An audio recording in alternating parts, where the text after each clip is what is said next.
ദൃശ്യം 3 Jeethu Joseph and team pre release ഇൻ്റർവ്യൂസിൽ പറഞ്ഞതുപോലെ it's a pakka family drama. Drishyam 1 or ദൃശ്യം 2 പോലെ ഒരുപാട് ട്വിസ്റ്റ് ആൻഡ് ടേൺസ് ഉള്ള ഒരു മൂവി അല്ല Drishyam 3. Having said that, as usual Jithu Joseph movies പോലെ, എസ്പെഷ്യലി ദൃശ്യം ഫ്രാഞ്ചൈസ് പോലെ, ഫസ്റ്റ് ഹാഫിൽ ചെറിയ ചെറിയ ട്വിസ്റ്റ് ആൻഡ് ടേൺസ് ഉണ്ടെങ്കിലും സെക്കൻഡ് ഹാഫ് തൊട്ട് നമ്മളിങ്ങനെ ഇരുത്തി ലാസ്റ്റ് ക്ലൈമാക്സ് ആകുമ്പോൾ will definitely say this is Drishyam what we would like to see.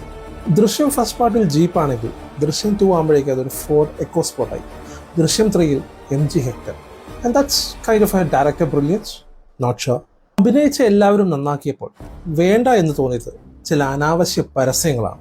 Kalyan Jewellers തൊടുപുഴയിലുണ്ടെന്ന് അറിയിക്കാൻ ദൃശ്യം 3യിൽ അത് കുത്തിക്കയറ്റി ആയിരുന്നില്ല വേണ്ടത്. ഡ്രൈവിംഗ് ലൈസൻസിൽ പറഞ്ഞതുപോലെ കാശ് കൊടുത്ത് വേറെ ആഡ് എടുക്കണമായിരുന്നു. ദൃശ്യം 3 ഒരു ഇമോഷണൽ ഡ്രാമയാണെങ്കിലും എന്താണോ നമ്മൾ ദൃശ്യം ഫ്രാഞ്ചൈസിൽ നിന്ന് പ്രതീക്ഷിക്കുന്നത്, അല്ലെങ്കിൽ ജിത്തു ജോസഫ് എന്ന ഡയറക്ടറിൽ നിന്ന് എക്സ്പെക്ട് ചെയ്യുന്നത്, അതെല്ലാം ദൃശ്യം 3 കണ്ടിറങ്ങുമ്പോൾ നമുക്ക് കിട്ടും. ദൃശ്യം 3 അനൗൺസ് ചെയ്ത സമയത്ത് ഓരോ മലയാളിയും ചിന്തിച്ചു കൂട്ടിയ ഒരു കഥയുണ്ട്. ആ കഥയാണ് ദൃശ്യം 3യുടെ സോൾ. കാണുന്ന ഓരോ പ്രേക്ഷകരെയും കൊണ്ട് കഥകൾ മെനഞ്ഞ്, കഥകൾ ആലോചിച്ച് സിനിമ ചെയ്യുന്ന ദൃശ്യം മാജിക്. ധൈര്യമായി പോകാം ദൃശ്യം 3 കാണാൻ. നിങ്ങൾക്ക് വേണ്ടതെല്ലാം അതിലുണ്ട്. ഒരു റിവ്യൂസും കാണാതെ, ഒന്നും കേൾക്കാതെയാണ് ഞാൻ ദൃശ്യം 3 പോയി കണ്ടത്. അതുകൊണ്ട് തന്നെ ആ സിനിമ മുഴുവനായി അതിൻ്റെ പൂർണ്ണതയിൽ ആസ്വദിക്കാൻ എനിക്ക് കഴിഞ്ഞു.